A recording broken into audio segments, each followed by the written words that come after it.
Hi, I'm John Stevenson, and we're going to be looking at the Roman world in our continuing study, an introduction really to the Pauline epistles.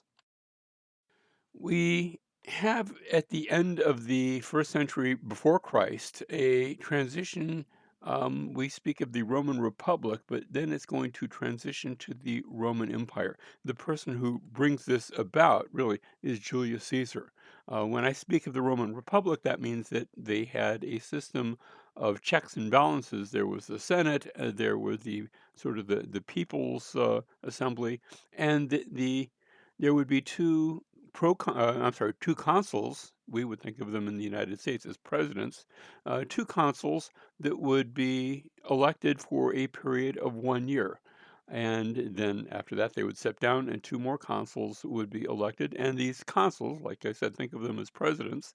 But imagine having two instead of just one. They could actually veto each other. So, worst case scenario, one consul vetoes the other one, and they don't do anything.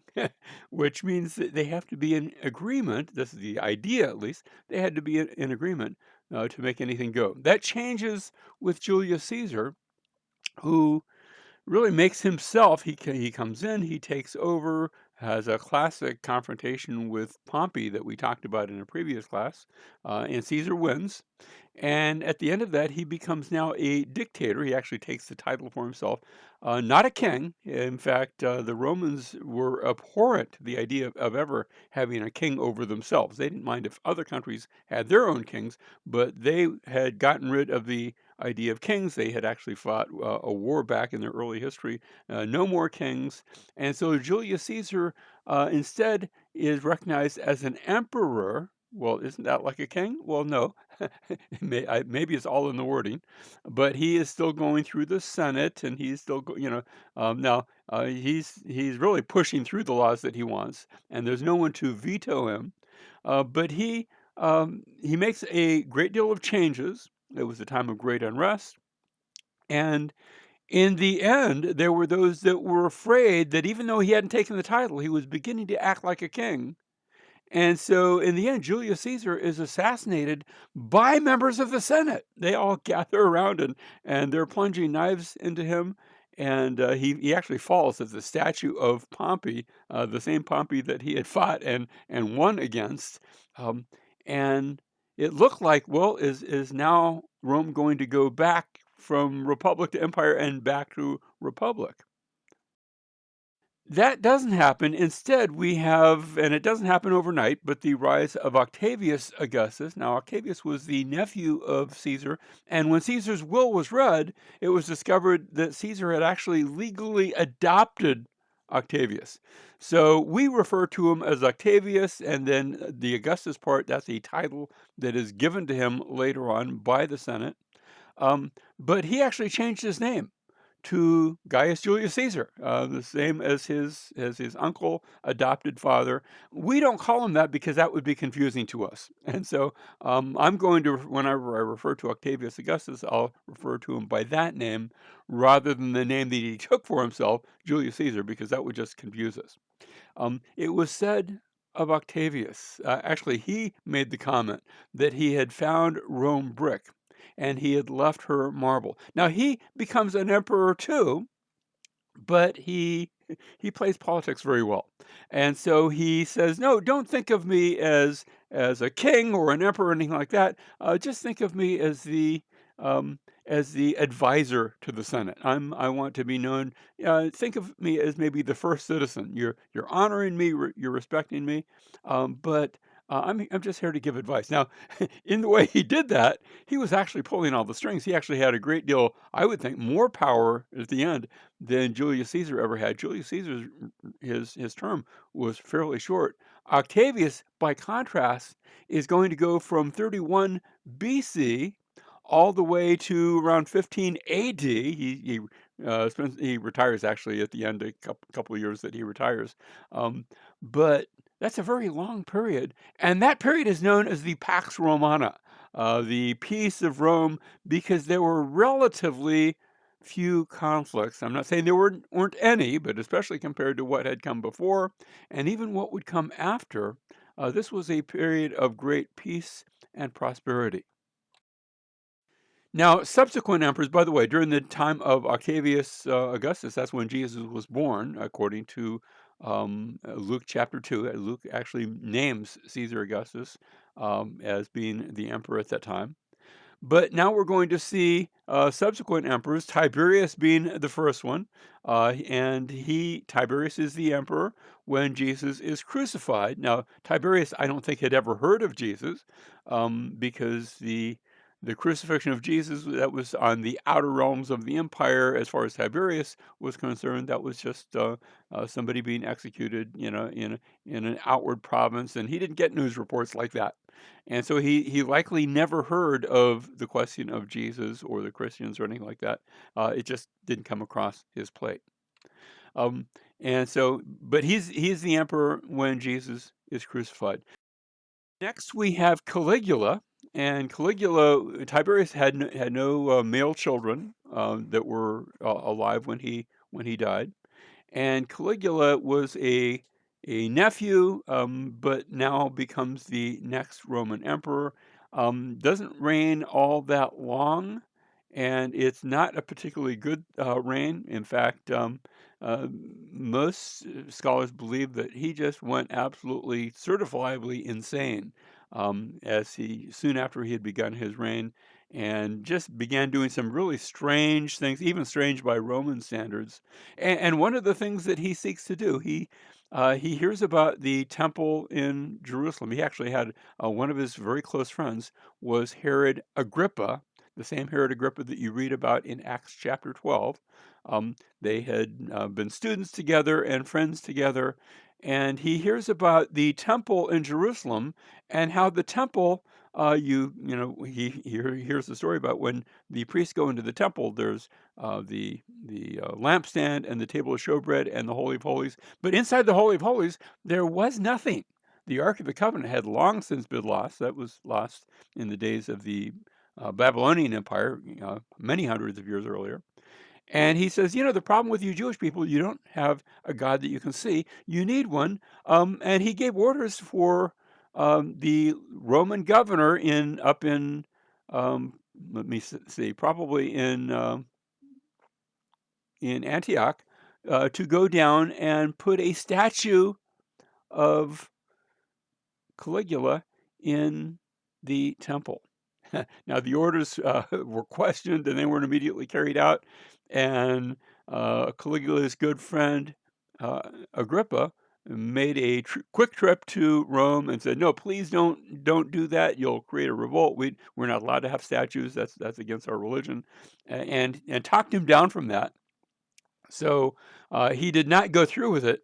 But it's interesting to note some of the things that Paul speaks about of the idea of having a statue or something like that worshipped in the temple. And there's some words that Paul says in Second Thessalonians chapter 2 that now he's not talking about Caligula. Caligula had already come and gone by that time, but he's speaking of some issues and framing it along some recent things that had been threatened. And so that's good to know. We'll come back and revisit that.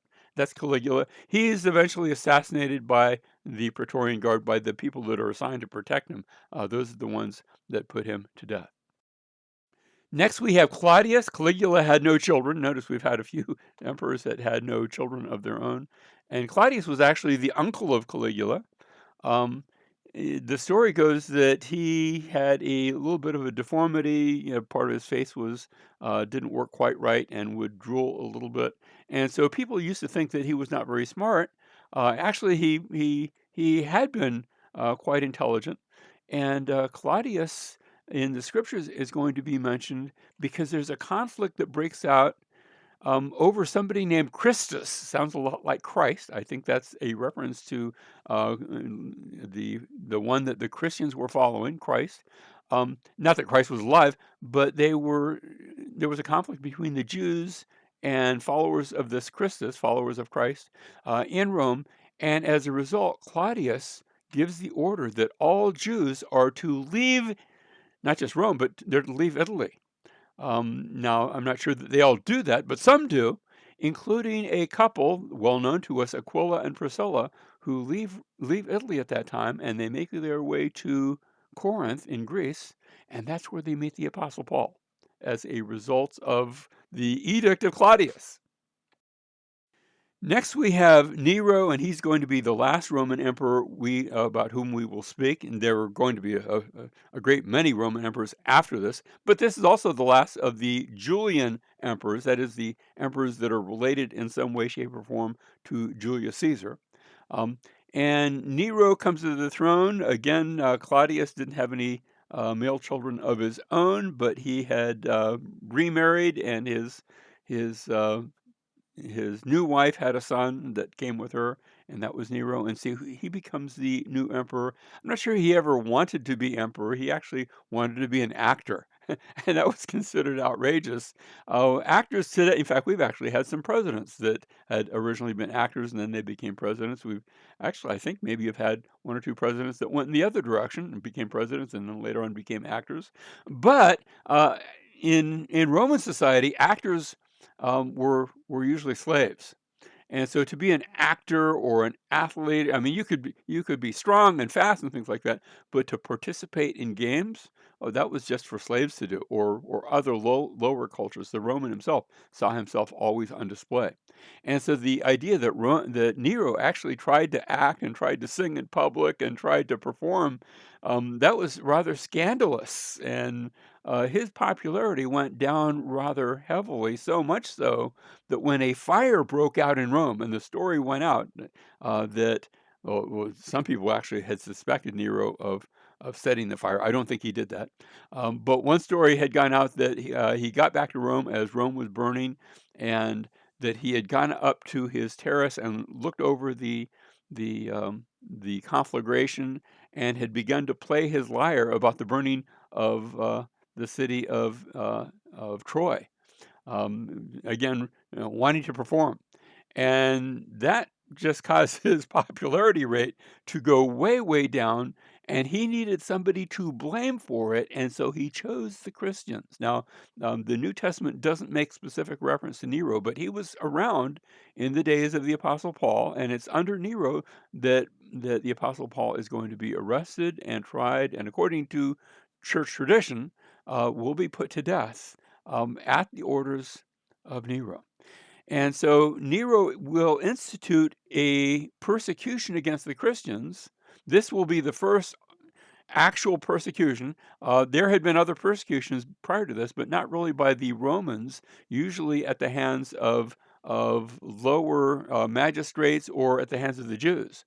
But Nero makes this persecution official, and you have Christians being arrested and crucified and burned at the stake and used as entertainment.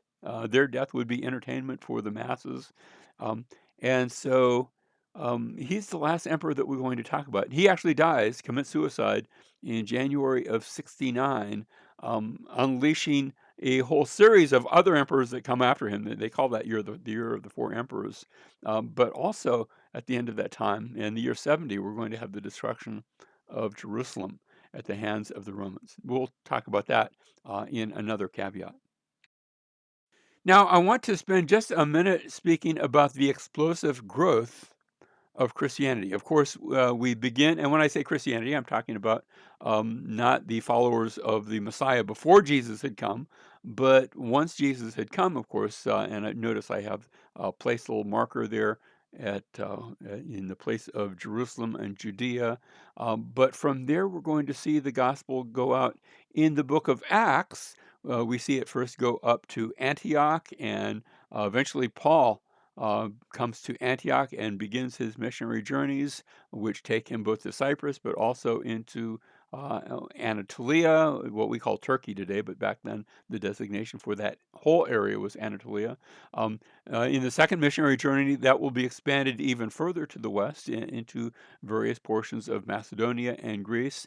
And finally, at the end of the book of Acts, we will see Paul going all the way to Rome. Now, notice I'm speaking about the book of Acts and how it follows, really beginning in chapter 13 of Acts, is following primarily just Paul and his travels, but at the same time, Christianity is continuing to grow. not just with Paul as he goes toward Rome, but in other directions as well that are not covered specifically in the book of Acts. For example, the book of Acts actually mentions Philip the deacon meeting up with an Ethiopian eunuch who takes the gospel, I'm assuming, back to Ethiopia. Notice he would have to follow the Nile southward, going far up the Nile, way off of our map, and taking the gospel to that location. And sure enough, we read in church history about very early in church history, the church comes to Ethiopia. Likewise, church tradition talks about other locations where other apostles or other peoples took that same gospel.